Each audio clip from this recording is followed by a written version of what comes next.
Hello, children and youth. I'm back for our weekly devotional, and this week we are talking about trust. So last Sunday, we talked a little bit about how important it is to trust God, who created us and gave us our life, and to trust the people that we walk through the journey of life with. Right now, for many of you, that's your family and your friends. Now, trust can be both an easy and a hard concept. We're born into our family and we just kind of grow up with trust. We learn to trust that our families will feed us and take care of us and give us what we need. They may not always give us what we want, but what we need. And so we're nurtured in an arena of trust until there's some reason for that to stop. And sometimes that does happen. But lots of us are blessed to have families in which trust is just a way of life.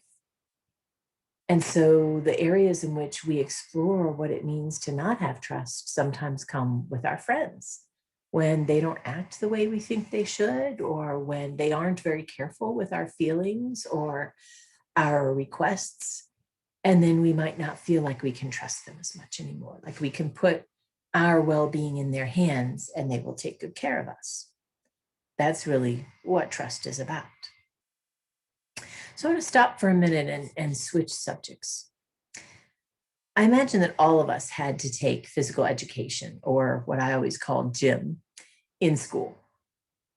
And the purpose was to help us learn how to exercise and be fit and how to make it fun. We learned to play different games. We learned different skills, throwing, catching, jumping rope, all kinds of stuff like that.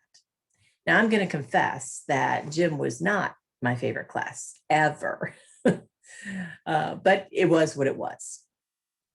And what I've learned is that exercise can really be a wonderful part of having balance in our lives. Now, when you exercise, what happens is your muscles are challenged. Your leg muscles, your arm muscles, your heart muscle, all the different muscles in your body are challenged to stay strong, to operate, and to keep you going. Muscles have memory. When you're exhausted, how do you still know how to walk? Not because you really want to or feel like you can, but because your muscles have memory and you put one foot in front of the other, your brain guides it, and you keep going regardless. So our muscles have memory, but they also have a need to get stronger.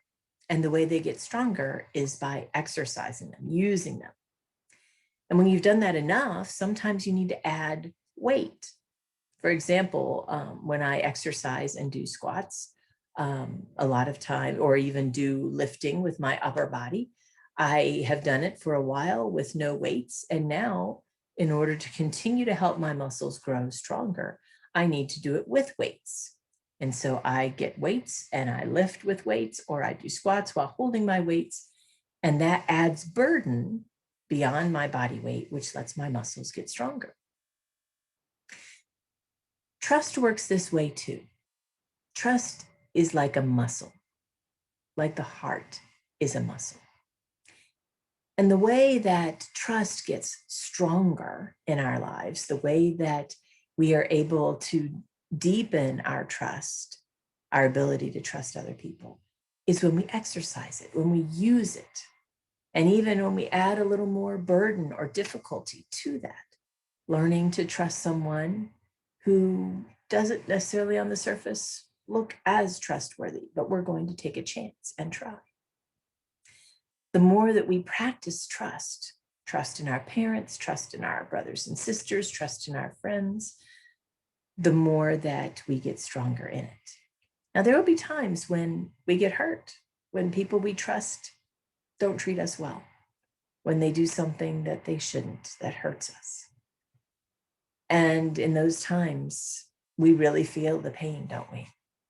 It's because we were vulnerable, we were open, we were ready.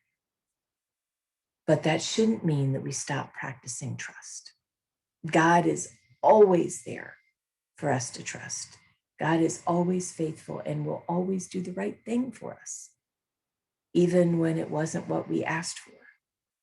God knows what's best. God knows what's right. And God will help us to have trust in other people in our lives so that they can help us along the way when we have struggles, when we need someone to talk to. So I encourage you to look around you, be thankful for the people you can trust, who put your well-being as important and central in their lives. Thank them. And then look around to see who else you might be able to trust and talk to about the problems of your life and the questions that you have, because we all have them. I'm happy to be one of those people you trust while I'm here at the church, but I know there are lots of other adults who can do that too. And some of those adults are in our church family.